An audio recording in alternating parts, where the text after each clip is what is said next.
Boa noite! Já estamos já? E aí, pessoal? Boa noite, tudo bom?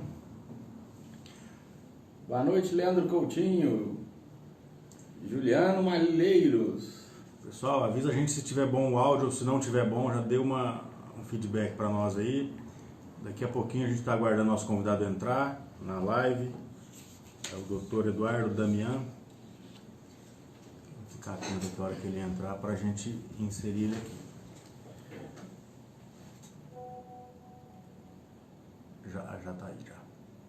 Já tá aí o Rio Verde.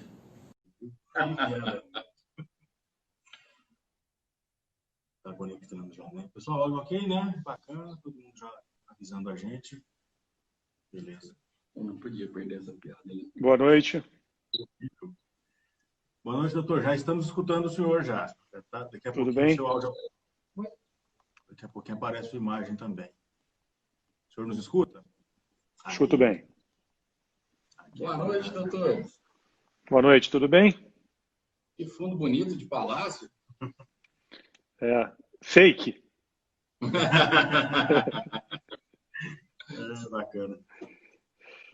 Pessoal, vamos apresentar o doutor Eduardo Damian para a nossa audiência aqui. Doutor Eduardo, ele é presidente nacional da Comissão de Direito Eleitoral da OAB Nacional, né? Advogado militante em direito eleitoral no Rio de Janeiro, pega as melhores causas lá, os clientes mais ricos são dele, né? Ele é mestre em direito processual pela UERJ, professor da Escola de Magistratura, autor de livros e artigos, e é nosso convidado de hoje para falar um pouco mais sobre esse cenário eleitoral de 2020. Boa noite, doutor. Boa noite, Leon, boa noite, Diogo. Agradecer aí a Megasoft, o apoio técnico aí do Leandro e todos vocês aí. Acho que o tema... Desculpa, doutor. Essa live era para ser na semana passada, né? Nós tivemos um problema técnico, não conseguimos realizar. Então, o senhor gentilmente abriu um novo espaço na sua agenda para fazer essa semana aqui, para não deixar o pessoal na expectativa. Obrigado, doutor. Imagina, eu que agradeço a oportunidade e dizer que o tema é um tema que está na mídia, está sendo discutido todos os dias, né? Hoje foi discutido no Tribunal Superior Eleitoral. Acho que a gente vai ter bastante assunto aí, bastante novidade para debater, para trocar ideias, para conversar aí com todo mundo que está nos assistindo. Doutor, a senhora, inclusive, é autor de um livro, Noções de Direito Eleitoral, né? Esse foi um livro que a gente fez já há algum tempo, Noções Básicas de Direito Eleitoral, e os últimos livros que nós fizemos em coautoria com alguns outros juristas e outros colegas que nos ajudaram, né? Bacana. Então, atualmente a gente está fazendo alguns artigos sobre direito eleitoral também, que compõem livros, compõem obras de outros colegas.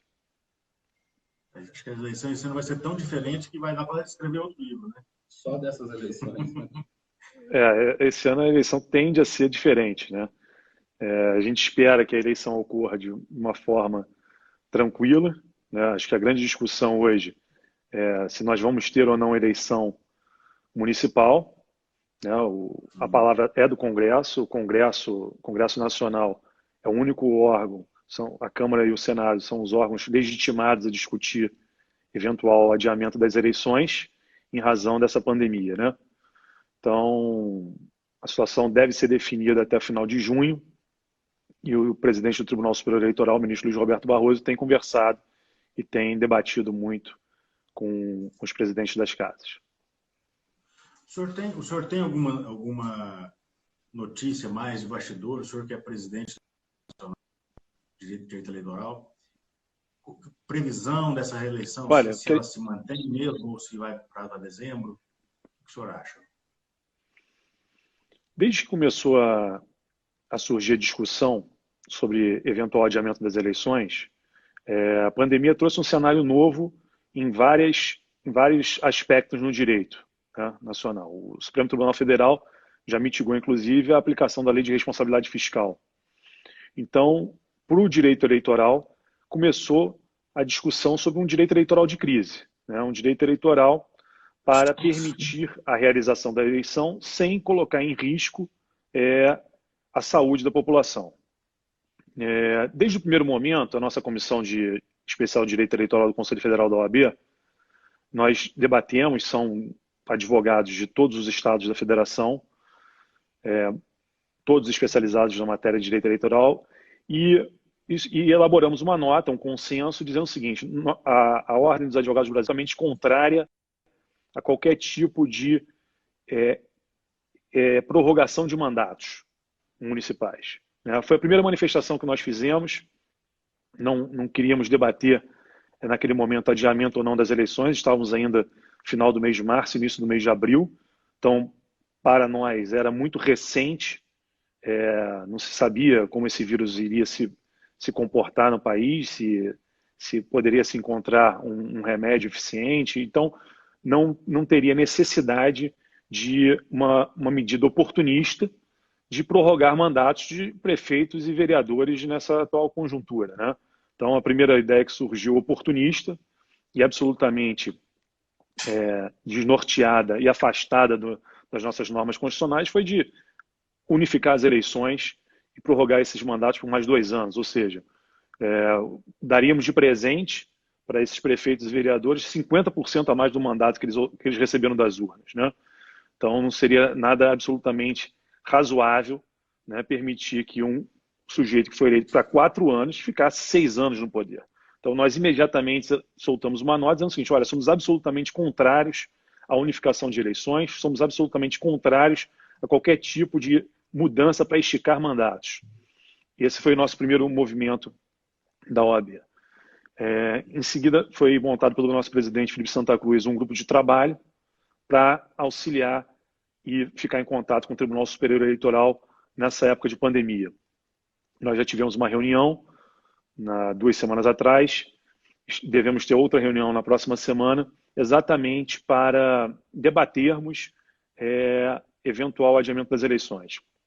O que eu posso falar de novidade é o seguinte: todos os relatórios, e são relatórios semanais do grupo de trabalho do TSE, foi montado pela ministra Rosa Weber e recebe a sequência agora do ministro Luiz Roberto Barroso, era verificar se a Justiça Eleitoral tem condições materiais e operacionais para realizar as eleições de 2020 no primeiro domingo de outubro, como diz hoje a Constituição Federal.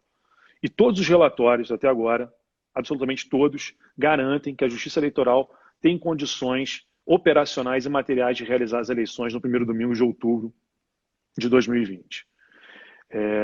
Então, estamos trabalhando com fatos e relatórios técnicos da equipe técnica do Tribunal Superior Eleitoral. Em contrapartida, obviamente, o Congresso já vai debatendo, já vai discutindo o eventual adiamento das eleições. O que deve ser decidido pelo Congresso, nós acreditamos, até o final de junho, até o final desse mês. Eu cheguei a ler alguns desses relatórios do TSE. Parece que ele realmente foca muito nas condições materiais da realização das eleições. E o TSE tem um corpo técnico muito bom, então ele se adapta, ele se vira bem ali e realiza. É isso que ele me parece que apresenta, mas, ao mesmo tempo, então, imagino que o critério de conveniência política, social, da população realizar, de acontecerem as campanhas, né, aí sim que vai ser mais pelo Congresso, né? Aliás, a decisão é do Congresso, mas essa avaliação vai ser do Congresso, né? Sem dúvida nenhuma, a avaliação vai ser do Congresso, né? O Congresso vai identificar se... Nós estamos também, o que a gente não pode deixar de raciocinar nós estamos num país continental, né?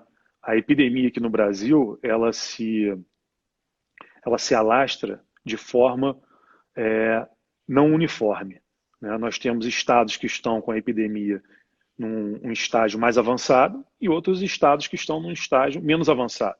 Alguns que sequer tiveram as ondas com a lotação das unidades de tratamento intensivo esgotadas, etc. Então, nós temos situações diversas no nosso país, que é um país continental, né? Agora, também não podemos deixar de lembrar que onde a pandemia teve início, nos estados onde ela começou aqui no Brasil, né, como Rio, São Paulo, Distrito Federal, o comércio já está abrindo. O comércio e os shoppings vão começar a funcionar semana que vem. E o nosso calendário eleitoral, ele se inicia no dia 20 de julho com as convenções partidárias, que podem ocorrer até o dia 5 de agosto. E a propaganda propriamente dita começa no dia 16 de agosto, um dia após o último dia do registro de candidatura, que é o dia 15 de agosto. Então nós estamos falando de 2 meses e meio para se falar de campanha de rua, né? E não tem dúvida que nós vamos ter uma nova normalidade, né? Uma realidade nova com a campanha. Mesmo com o fim da pandemia, com a diminuição do número de casos, o jeito de fazer campanha vai mudar. Agora, nem por isso nós podemos deixar de ter como, a meu ver, como principal objetivo o seguinte: manter as eleições. Que as eleições ocorram dentro do ano de 2020. Né? Não há nenhuma resposta no direito fora da Constituição Federal. Não há nenhuma resposta sobre adiamento das eleições que possa ferir uma cláusula pétrea da Constituição. Não há nenhuma emenda constitucional que pode retirar o caráter da periodicidade das eleições. Então nós temos que nos adaptar, nós temos que criar fórmulas, mecanismos, instrumentos para realizar as eleições nessa nova realidade. Né?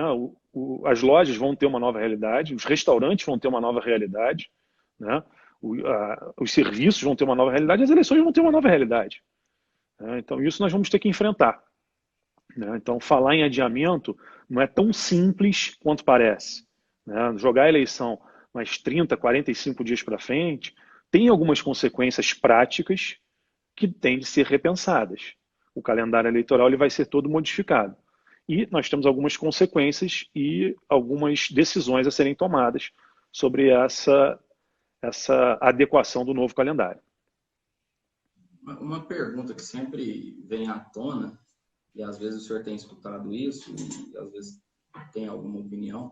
O senhor tem escutado nos grupos de trabalho e nos grupos de WhatsApp que o senhor participa, alguma condicionante a alguma emissão de alguma nota técnica do Ministério da Saúde acerca da realização das eleições? Não, eu não vi até o momento nenhuma manifestação do Ministério da Saúde sobre a realização das eleições. O que, do ponto de vista prático, a novidade, a melhor novidade que nós tivemos até agora no campo do direito eleitoral em épocas de pandemia foi a decisão de hoje do Tribunal Superior Eleitoral, a meu ver, que decidiu pela possibilidade da realização das convenções virtuais, das convenções digitais pelos partidos políticos. Essa é a grande novidade, a meu ver, até o momento, do ponto de vista prático, né? Qual vai ser a novidade do processo eleitoral? Pode ser essa, até o momento, essa decisão do Tribunal Superior Eleitoral liberando os partidos a contratarem as plataformas digitais para realizar as suas convenções partidárias. Mas o Ministério da Saúde, até agora, eu não vi nenhuma. Já que o senhor tocou nesse assunto da decisão, a decisão é a decisão do TSE que respondeu o questionamento pela possibilidade da realização das convenções digitais, né, por videoconferências. E nós estamos tratando do assunto de adiamento ou não das eleições. Qual que é a visão do senhor acerca dessa possibilidade? O senhor vê a possibilidade de deixarmos para mais tarde essa decisão em adiar as eleições ou não, tendo em vista que a gente já pode fazer as convenções por meios digitais? Olha, a minha opinião sobre o tema é que eu não vejo hoje necessidade do adiamento das eleições. Essa é a minha opinião pessoal. Hoje eu não vejo ainda razão para o adiamento das eleições. Vamos ter que nos adaptar? Vamos ter que nos adaptar. Mas me parece que todo o esforço necessário para toda essa adaptação vale a pena, né, para manter a data da eleição. Todas as eleições que foram adiadas, se nós formos olhar nos países ao nosso redor, as eleições que foram adiadas eram eleições que iriam ser realizadas no primeiro semestre, no auge da pandemia, né? E em alguns países, nós não temos, talvez, uma tradição democrática tão intensa, né? como nós temos aqui no Brasil. Então, não podemos trazer também como comparação o adiamento de eleições em alguns países vizinhos, quando a eleição ocorreria no meio da pandemia, no auge da pandemia, que não é o nosso caso, né? Não é o nosso caso. Eu acho que final de junho, respondendo a sua pergunta, eu acho que é uma boa meta, né? Final de junho, início de julho, eu acho que é uma boa época para se definir sobre o ano das eleições. As convenções vão se iniciar no dia 20 de julho, né? Então nós teríamos aí de 20 de julho até 15 de agosto nenhum ato no período eleitoral que pudesse comprometer ou que pudesse ocorrer aglomeração de pessoas, tendo em vista a permissão de realizar convenções partidárias por meio virtual, por meio digital. Quer perguntar alguma coisa? Não, pode tocar o roteiro aí. Doutor, o senhor mencionou uma questão sobre a qual eu tenho muita curiosidade. Às vezes, nossa audiência também pode ser que tenha. Quais seriam as desvantagens? Tem muita gente pleiteando, podia aproveitar o momento e unificar eleições, as eleições gerais com as municipais. Quais são as desvantagens? Por que não poderia ser feito isso? O que o senhor enxerga dessa questão que tanta gente fala? O senso comum fala muito isso, né? Bem, a primeira desvantagem é permitir que aqueles que foram eleitos em 2016 recebam mais 2 anos de mandato sem passar pelas urnas. Essa é a primeira desvantagem, a meu ver. Eles foram eleitos por um mandato de 4 anos.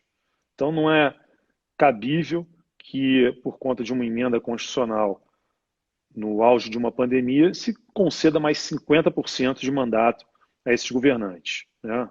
A população quer esses governantes mais 2 anos no mandato? A população prefere ir às urnas, decidir sobre uma campanha eleitoral para poder trocar um prefeito que está mal avaliado, para trocar uma Câmara de Vereadores que praticamente não soma nada para aquele município. Então, eu acho que o primeiro ponto é essa prorrogação de mandatos oportunista. Esse é o primeiro ponto. O segundo ponto é que a unificação de eleições ela já foi debatida no Congresso, já foi rechaçada, mais de uma vez. E, por conta disso, tirando a questão da conveniência política do Congresso, que deve ser respeitada, o Supremo Tribunal Federal também já examinou a questão de prorrogação de mandatos, já declarou a inconstitucionalidade de qualquer prorrogação de mandatos, mesmo através de emenda constitucional. Já temos precedente nessa linha. E do ponto de vista prático, o que eu acho que é absolutamente incompatível a realização das eleições?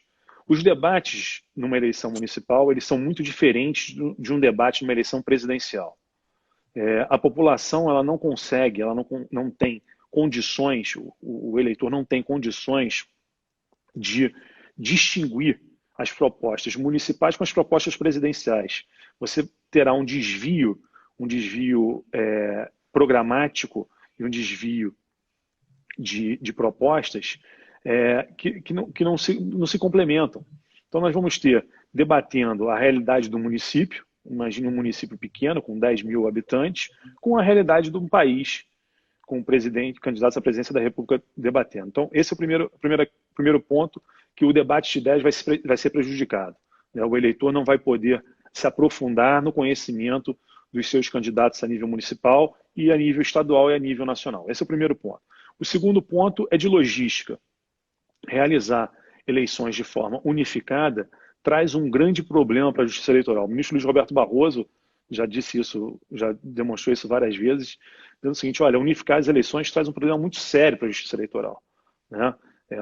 A logística muda completamente, né? Nós temos urnas eletrônicas que são inseminadas para uma votação municipal e 2 anos depois elas são inseminadas para as eleições gerais e presidenciais.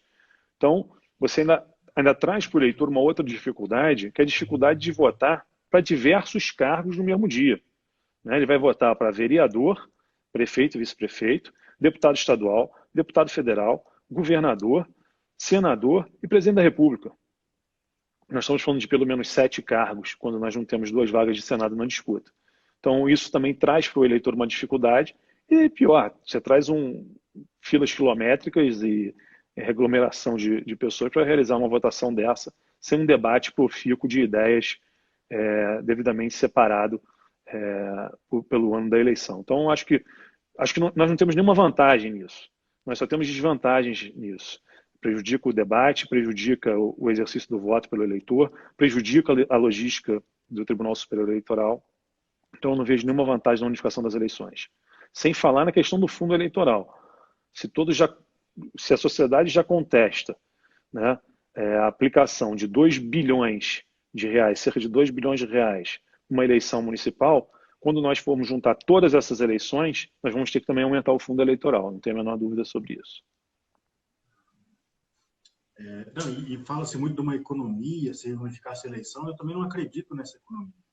Eu acho que isso é uma falácia e acho que é melhor ter essa sazonalidade ali de 2 em 2 anos do que misturar as pautas municipal e geral no mesmo momento. Eu acho que acaba prejudicando os municípios, no fim das contas, né? Com certeza, acaba atrapalhando o debate de uma eleição municipal. A pauta municipal vai ficar distante da sociedade. E, além disso, nós temos a cláusula pétrea na Constituição Federal da periodicidade das eleições. Será que o constituinte originário, quando prevê a periodicidade das eleições, ele está prevendo periodicidade só de 4 em 4 anos ou de 2 em 2 anos? O que é mais factível na cabeça de um constituinte originário? É óbvio que é de 2 em 2 anos, né? Nós temos ondas de eleições, né? Muitas vezes nós temos eleição em que a direita tem uma preferência para o eleitorado. Em outra época, nós temos a esquerda tendo preferência do eleitorado. Imagina tendo uma onda ou de direita ou de esquerda dos cargos municipais até os cargos de presidência da República. Olha como que se prejudica o debate eleitoral, olha como que se prejudica esse pluripartidarismo, né? Então, nós temos uma série de problemas e de críticas a serem feitas à unificação das eleições e acho que essa hipótese está absolutamente descartada no momento. Doutor Eduardo, eu vou primeiro mandar um abraço aqui para o doutor Ademir Guerreiro, prefeito lá de Montevidéu. Ele lançou uma pergunta para nós aqui. Manda um abração para ele. A cidade dele é uma região linda aqui do estado de Goiás, região ali de Rio Verde. E ele mandou uma pergunta muito boa. Assim, pré-candidato já pode colocar o nome do partido na foto e publicar nas redes sociais? Prefeito, mais do que colocar o nome do partido na foto, algumas questões devem ser ponderadas. Vai ser só o nome ou o número? Essa é a primeira questão, que algumas logomarcas de partidos políticos têm um número. Então, se tiver o número e esse for o seu número de campanha, não deve colocar, né? E tão importante quanto colocar o nome do partido é o conteúdo da postagem, né? O conteúdo da postagem é que não pode ter um pedido explícito de votos antes do período que se inicia, provavelmente no dia 16 de agosto. Essa pré-campanha que é uma questão relativamente recente no direito eleitoral, nas campanhas eleitorais, e suscita muita dúvida, né? O que o senhor coloca como é que deve ser o norte do pré-candidato nesse momento? Como que ele deve encarar esse momento? Como fazer uma pré-campanha sem correr grandes riscos? Eu sei que isso é uma consultoria, né? Mas, de modo geral... Nas 2 últimas eleições, nós tivemos a entrada em vigor do artigo 36A da Lei 9.504. Foi um artigo construído realmente com base na jurisprudência do Tribunal Superior Eleitoral, mas que deu uma ampla margem de atuação na pré-campanha, né? Então, se manifestar sobre sua posição política, se manifestar sobre suas ações, aquele que é parlamentar, aquele que é detentor de mandato eletivo, ele tem ainda muito mais liberdade para nas redes sociais, em reuniões particulares, divulgar as suas ideias, divulgar suas propostas, divulgar seu planejamento. Então, o que a lei veda explicitamente é o pedido explícito de voto, é queimar essa largada. Queimar a largada antes do dia 16 de agosto no nosso calendário, hoje em vigor, né? Então, a exposição de ideias e o debate de ideias está amplamente permitido nas redes sociais. O que também não pode ser feito, muitas vezes o cara não pede o voto explicitamente, mas a forma subliminar dele é tão intrigante que o pedido de voto está ali imbuído naquela frase, naquele slogan. Então, esse tipo de artimanha também deve ser evitado. Teve uma pergunta interessante aqui também, do Cláudio. As plataformas digitais podem ser contratadas pelos partidos na esfera estadual ou municipal? Imagino que ele queira se referir ao Impulsionamento, provavelmente. Facebook, né? Impulsionamento, imagino que seja isso. Pode ser contratado pelo partido? Elas até podem ser contratadas pelo partido. Agora, no momento em que aquela mensagem que vai ser impulsionada, obviamente estamos falando de impulsionamento durante o período eleitoral, né?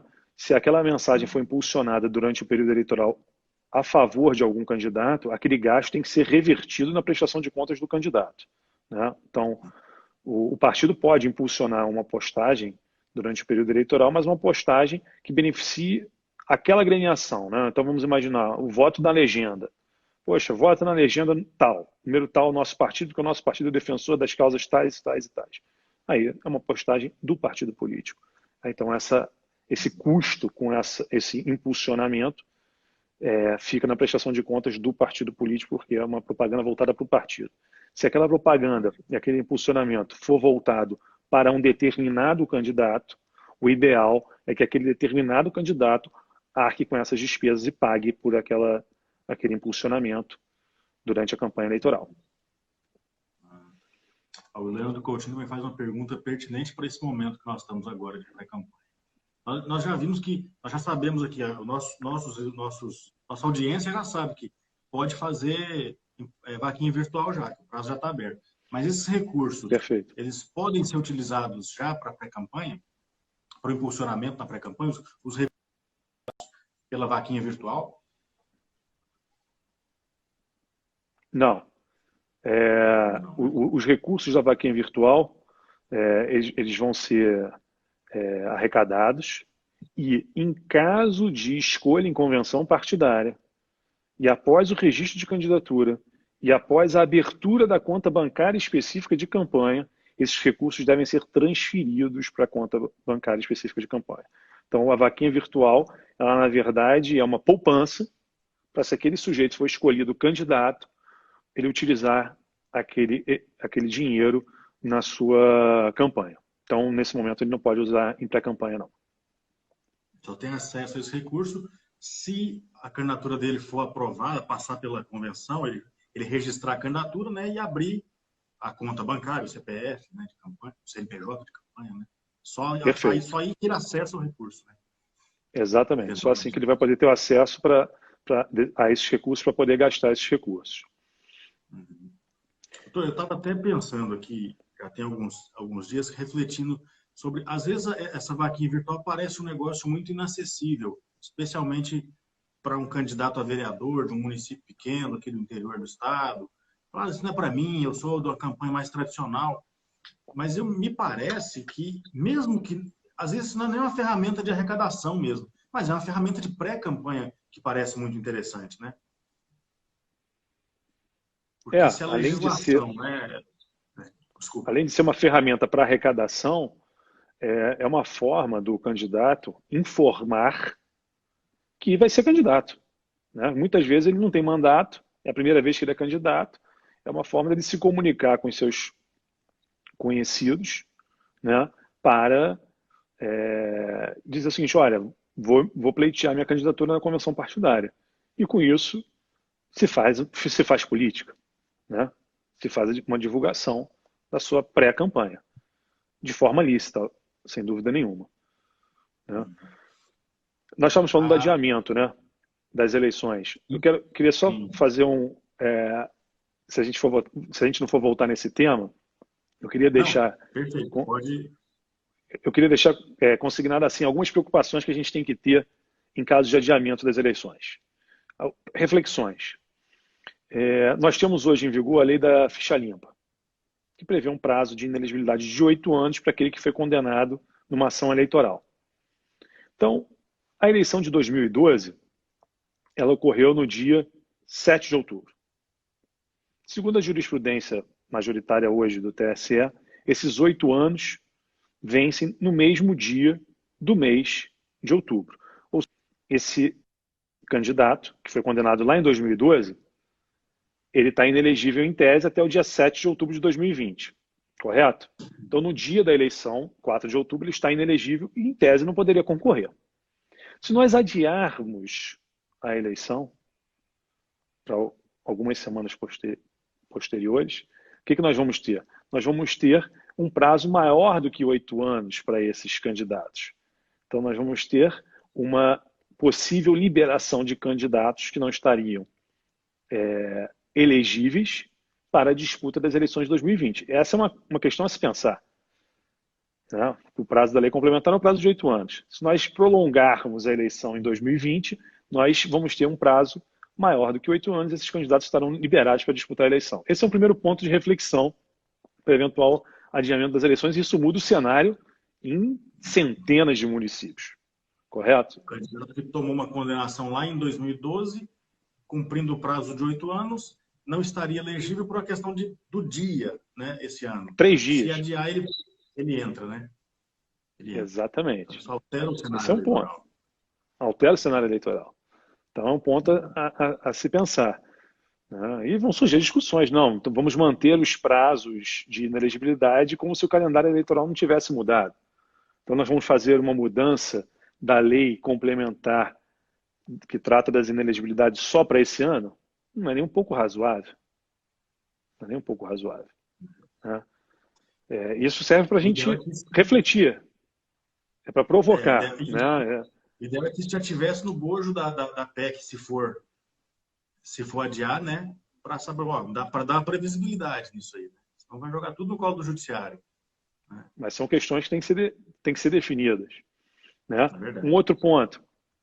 O Congresso vai exclusivamente adiar as eleições e deixar a cargo do TSE a elaboração de um novo calendário eleitoral?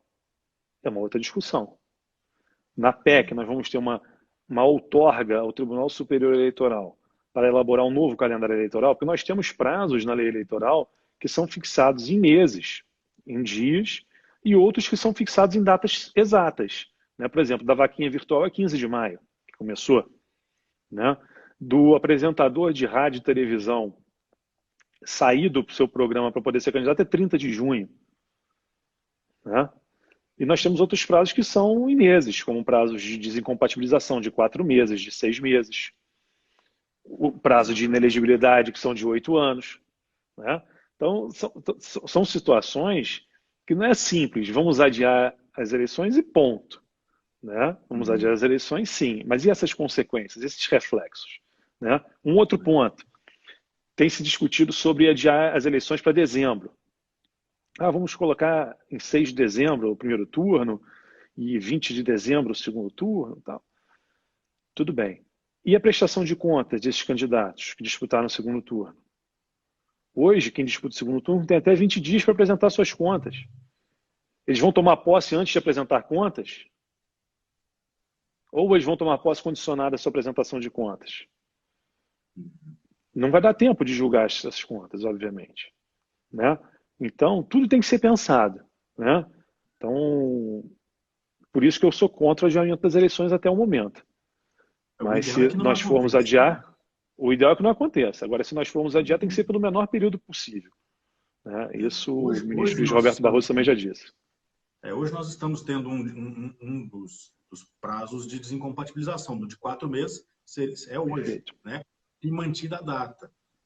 Como o senhor falou agora, a data da desincompatibilização é contada da eleição para trás, do dia da eleição, do dia do pleito para trás. Aí foi até uma pergunta, acho que logo no começo da nossa live. E acho que a gente só tem a pergunta, não sei se dá para responder. Se adiar a data da eleição, os prazos de desincompatibilização também se prorrogam? Como é que fica? O ideal é que a legislação, que a PEC venha respondendo isso também, né? O ideal é que a PEC venha responder isso. Agora, a minha opinião pessoal é que todos os prazos, vindo a PEC, todos os prazos que já passaram não devem sofrer nenhum tipo de modulação. Né? Então, passou o prazo da vaquinha virtual. Passou. Vamos ter uma vaquinha virtual mais elástica se houver o adiamento das eleições. O prazo da desincompatibilização. Passou. Não vamos mudar o prazo porque houve o adiamento das eleições. O TSE não decidiu sobre isso, mas sinalizou. O TSE foi provocado sobre o adiamento do prazo de filiação partidária, sobre o adiamento do prazo de inscrição eleitoral e se manteve incólume aquele calendário, né? Então, o melhor dos mundos é que na PEC venha dizendo, né? Mas se na PEC não vier dizendo, vai caber ao TSE interpretar isso. Vai trazer uma insegurança jurídica, né? Não é? Vai acabar havendo questionamentos para o eleitoral, né? No meio do Exatamente. jogo, né? Doutor, nós tivemos algumas perguntas aqui que foram feitas no grupo da Megasoft, que é um grupo de WhatsApp. Até convidar o pessoal. É um link, Daniel, que coloca, que clica para o pessoal entrar no grupo, né? Na bio da Megasoft. O pessoal que quiser entrar no grupo, tem um link lá para clicar. E aí tem... É o curso, é verdade. Mas tem umas perguntas lá. A Raimunda Ferreira, de Caldazinha, que perguntou se ela já pode anunciar nas redes sociais que ela é pré-candidata. Isso, tranquilo, né? Tá na hora de fazer isso, né? O cuidado na linguagem deve ser adotado, mas falar que ela deseja se candidatar nessa eleição não há nenhuma ilegalidade nisso. Tem mais uma pergunta que foi dada do grupo. A Suelen é pensionista. Desculpa essa pergunta do varejo aqui, doutor, mas só para a gente matar essa questão, nós vamos passar para outra. Sou pensionista da Prefeitura de Goiânia e também tenho que tomar alguma medida para me candidatar. Como fazem os servidores ativos? A dúvida dela é se ela, sendo pensionista, eu conheço o caso dela, ela é pensionista porque tem um problema de saúde. Ela tem receio de se candidatar e ter a pensão dela negada, recusada, cancelada porque está se candidatando a um cargo. Isso não gera nenhuma questão, né? Então, do ponto de vista eleitoral, não tem nenhuma limitação a isso. A desincompatibilização, a desincompatibilização serve exclusivamente para os servidores que estão ativos, né? Todos aqueles que estão licenciados, em férias, aposentados, tal, esses não têm nenhum prazo de desincompatibilização a cumprir, né? A questão dela é diferente. Ela quer saber, ela provavelmente ela está aposentada, ela tem alguma pensão por talvez uma invalidez, e talvez isso seja incompatível com o exercício do mandato eletivo. Então, deve ser verificado no caso em concreto, pode ser que a invalidez dela seja para aquela função que ela exercia lá atrás, mas talvez ela possa exercer um mandato eletivo sem problema com essa invalidez. Então, existem hipóteses que admitem essa candidatura, sim, e com isso ela não vai perder o benefício. Se não for uma invalidez do aspecto cognitivo, né, em geral, Perfeito. Não vai ter problema para se candidatar, né? Eu acho que é o caso dela. Eu já vi uma discussão, doutor, inclusive, do órgão que paga, que remunera esse pensionista, questionar o pagamento durante o período de mandato. Isso eu já vi acontecer no aspecto previdenciário, mas não que inviabilizasse o exercício do mandato.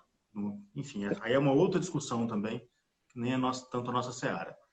E aí a pergunta é interessante aqui, da Ivanise. Ela é servidora pública e quer saber se pode publicar fotos dela com uniforme de trabalho para a campanha. Porque a função dela tenha lá um uniforme específico, tenha signos e tal. Isso é problemático ou não? Ela quer publicar durante a campanha fotos dela com uniforme de trabalho, é isso? Durante a campanha. Uhum. Olha, durante a campanha, o cuidado que tem que ser tomado é com o uso de símbolos públicos e logomarcas públicas, né? Nada impede ela colocar numa propaganda uma fotografia dela com o uniforme dela de trabalho, dizendo o seguinte: olha, eu sou médica do município, exerço minha função há tantos anos, não tem problema nenhum, ela está com esse uniforme, né? Os cuidados que ela deve tomar é evitar a exposição demasiada da logomarca do poder público, de slogans do poder público, né? O uso de marcas da administração pública deve ser evitado e evitar filmagens e a utilização de espaços internos da administração pública, né? Então, ela não pode, por exemplo, fazer o filme dela dentro do hospital, dentro do CTI onde ela trabalha, né?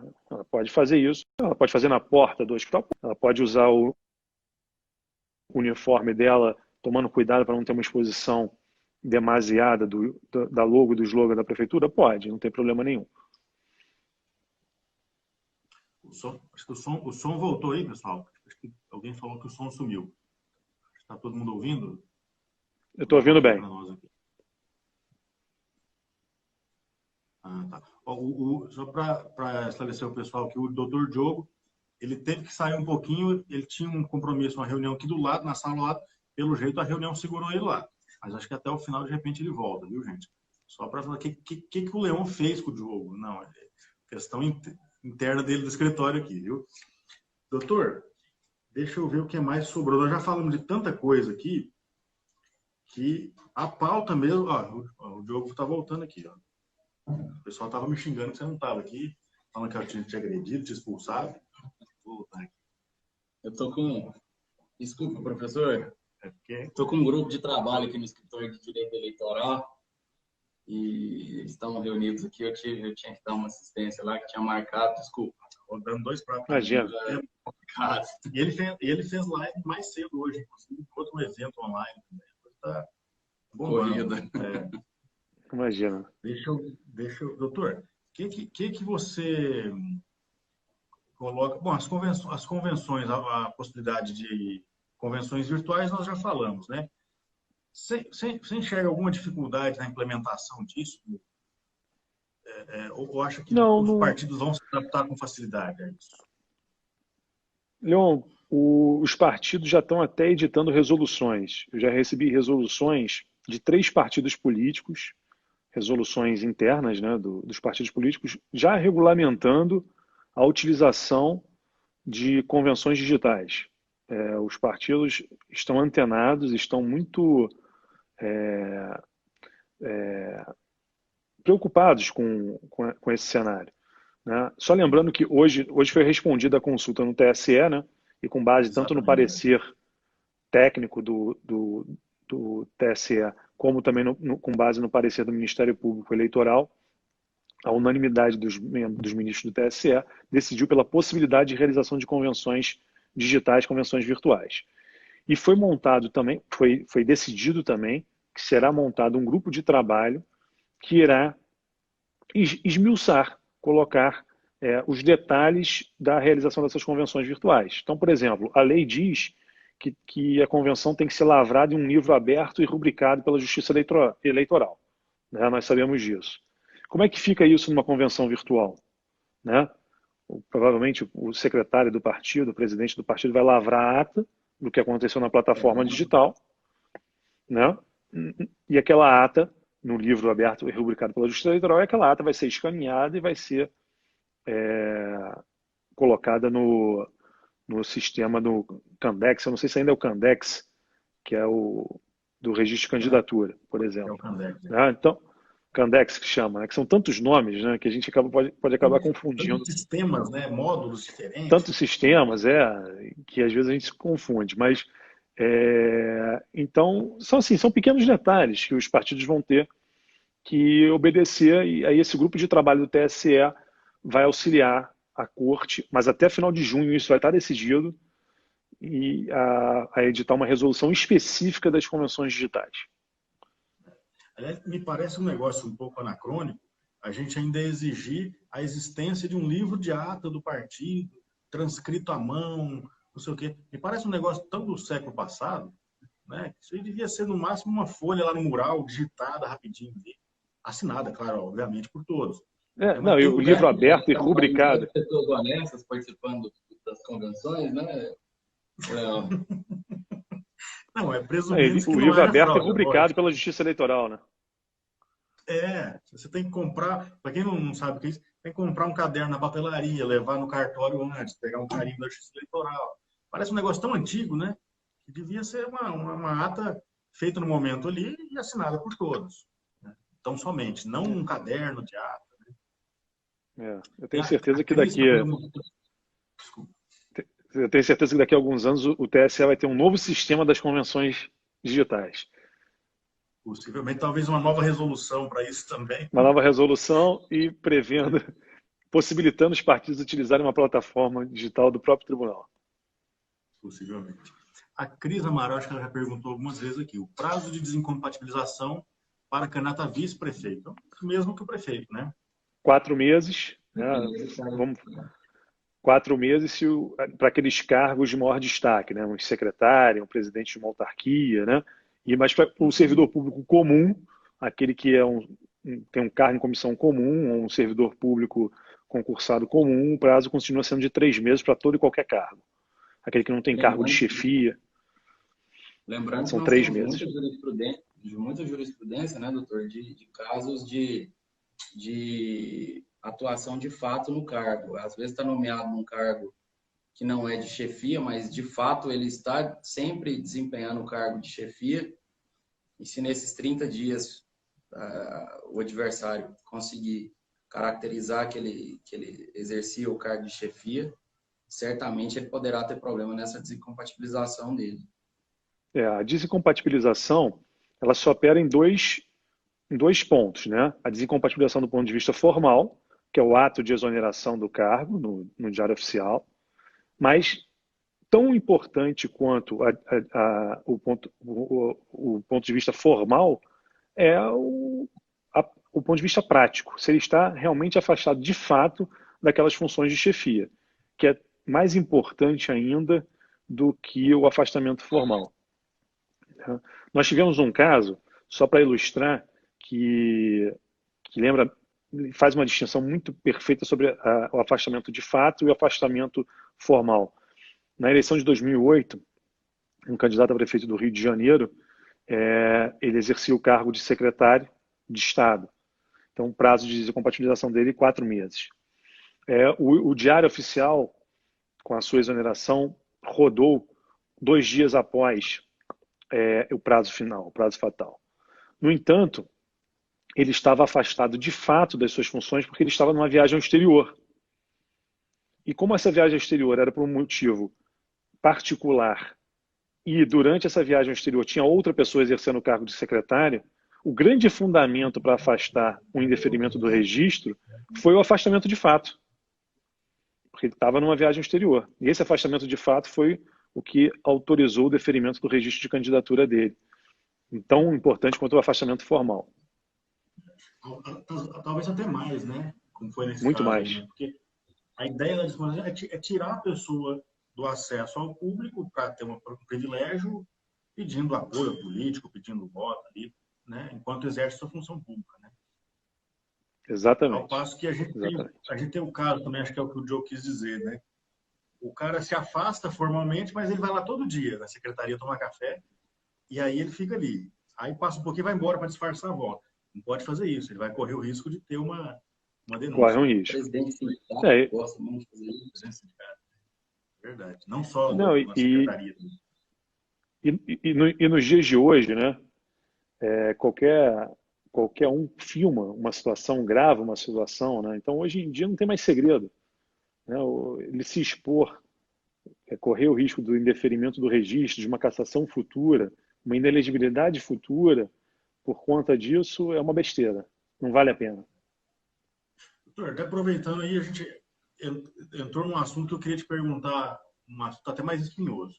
A questão da judicialização das eleições. Como que o senhor enxerga? Você acha que está judicializando cada vez mais? Até em que medida isso é positivo ou negativo? Dentro da sua experiência, como é que o senhor enxerga essa questão? Eu vejo que a judicialização das eleições ela tem crescido muito, né? Pensar nas eleições há 15, 20 anos atrás, nós não tínhamos tantos processos de cassação. Acho que um bom termômetro para isso é o número de eleições suplementares que nós temos um número muito grande de eleições suplementares que derivam de cassações que ocorrem no curso do mandato. Então, nós temos a judicialização, ela ela interfere muito e traz muita insegurança político-administrativa, principalmente nos municípios, né? Principalmente nas eleições municipais. Né? E hoje você tem uma legislação eleitoral que é uma legislação muito rígida. Né? E você tem conceitos que são conceitos genéricos, como o abuso de poder econômico, o abuso de poder político, que qualquer ação, qualquer atitude tomada pode ser enquadrada como abuso de poder econômico ou como abuso de poder político. Né? Então, nós temos um rol variado de condutas vedadas a agentes públicos, nós temos uma lista de causas de inelegibilidade absurda que podem gerar impugnação ao registro de candidatura. Né? Então, nós temos uma judicialização cada vez maior das eleições, principalmente as eleições municipais. E um outro ponto que eu sempre critico é o pequeno espaço de tempo entre um registro de candidatura e a data da eleição. Se nós pararmos para fazer uma conta, um registro de candidatura até o dia 15 de agosto, uma impugnação ao registro de candidatura, ela nunca, principalmente numa eleição municipal, ela nunca será julgada pelo TSE antes do dia da eleição. E o eleitor vai votar naquele candidato sem saber se aquele candidato está elegível ou inelegível. Ah, mas paciência, poxa, é chato não, porque se aquele candidato mais votado estiver inelegível, nós vamos ter uma nova eleição. Um custo extra, desnecessário. É uma situação que poderia ser remediada de progresso. Antecipando o registro de candidatura. Não estou aqui falando em antecipar e aumentar o período de propaganda eleitoral, não. Estou falando em antecipar o registro de candidatura. Poderíamos fazer o registro de candidatura no mês de maio e a campanha eleitoral começar no mês de agosto, normalmente. Né? Para evitar exatamente isso, que se chegue no dia da eleição com a certeza de quem está elegível e quem não está elegível. Acho que esse é o grande problema que comportaria uma reforma política. Como a gente tem reforma política quase todo ano não eleitoral, então fica a sugestão para a próxima mini-reforma, pequena reforma, grande reforma política, que irá se avizinhar com certeza. Tema bastante discutido, né, doutor? Um tema que vem sendo sempre pergunta, e aí reportar ao senhor,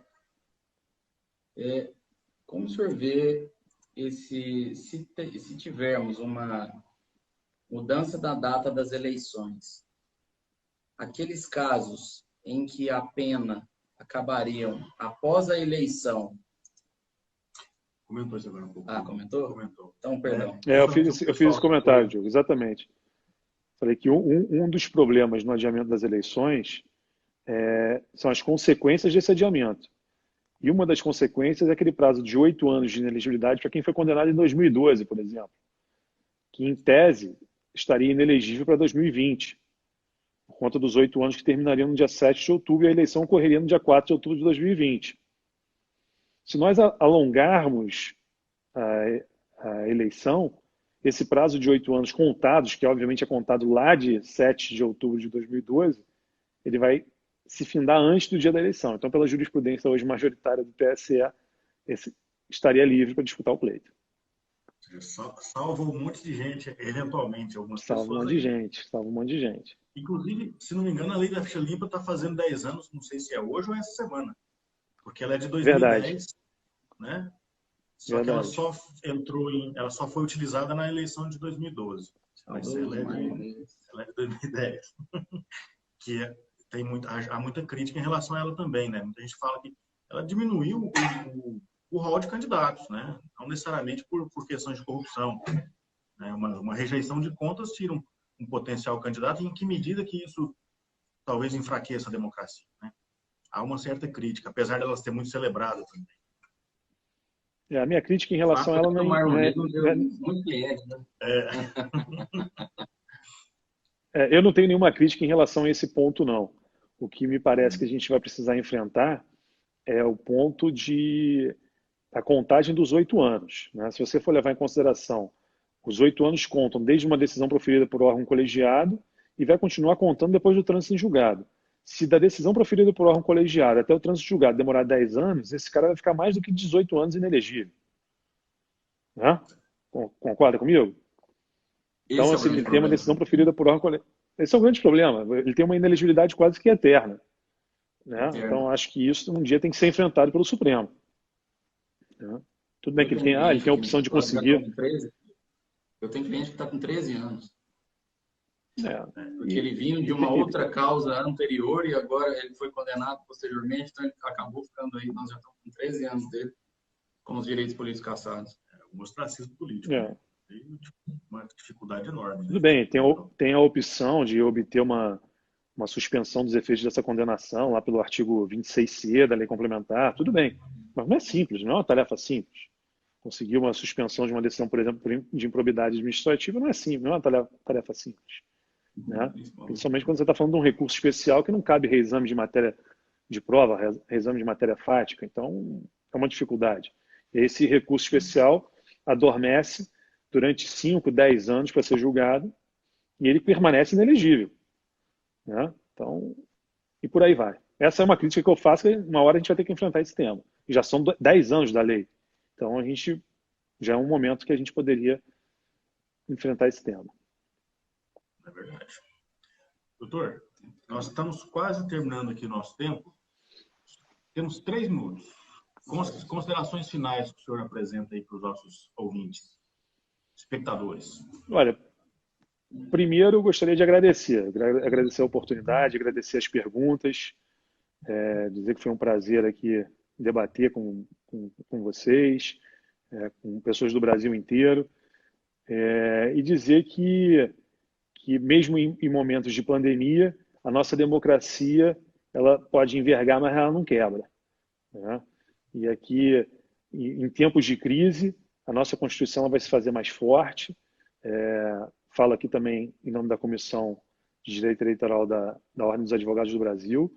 A OAB tem se mostrado defensora intransigente do Estado Democrático de Direito, das liberdades individuais, e o nosso papel é zelar pelo cumprimento da Constituição. Então, mesmo em tempos de crise, em tempos de pandemia, nós não vamos ter qualquer tipo de solução fora da Constituição Federal. Nós não vamos ter nenhum tipo de solução oportunista que possa ferir a nossa democracia. Então, o tema está lançado, nós já avançamos em algumas questões, como as convenções digitais, nós estamos avançando, já não tem mais clima para a unificação dos mandatos, ainda bem, né, para a prorrogação dos mandatos e unificação das eleições, ainda bem. Então, nós estamos avançando, aos trancos e barrancos, mas a democracia se fortalecendo cada dia mais. Perfeito. E é justamente no momento de dificuldade que a gente tem mais que defender a Constituição mesmo, porque não é só na bonança, é na tempestade que ela tem que se fazer valer, né? Exatamente. É momento de crise que a gente tem que lembrar mais ainda da nossa Carta Magna. Bacana.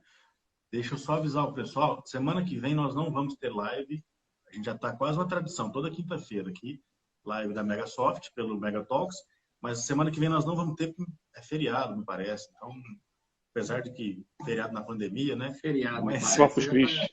Viagem marcada, rapaz. Também, eu quero, se for possível, viajar para a roça aí, então nós não vamos ter, só para avisar o pessoal, mas acho que vai ter em seguida. Acho que ainda nós vamos ter com o Dr. Delmiro Campos a próxima.